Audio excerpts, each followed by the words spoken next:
L'organisation des élections locales prévues en février 2017, toujours attendue en Guinée. Pourtant, l'Assemblée nationale a dans la loi de finances 2016 voté un budget de 400 milliards de francs guinéens pour l'organisation des élections communales et communautaires.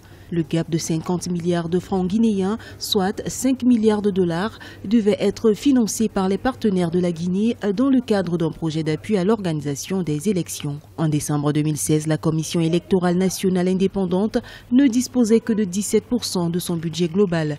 De l'autre côté, la société civile et l'opposition exigent toujours la tenue des élections régulières. Dans notre constitution, il est dit que les collectivités sont dirigées par des bureaux élus.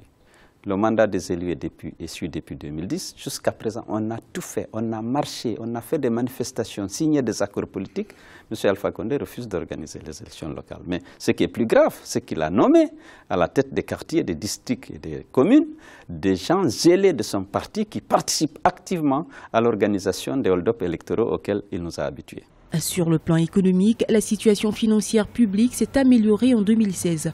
Le déficit budgétaire de la Guinée, qui s'était creusé à 8,9% du PIB en 2015, a été ramené à 1,3% en 2016.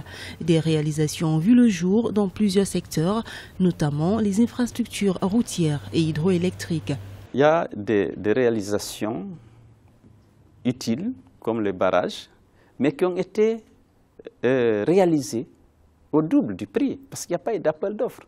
On a confié la réalisation à des entreprises par l'intermédiaire d'amis sur des marchés de gré à gré. En 2016, la croissance économique en Guinée a atteint 5,2% grâce à la hausse de la production de bauxite et de l'or, ainsi qu'au rendement affiché par l'agriculture.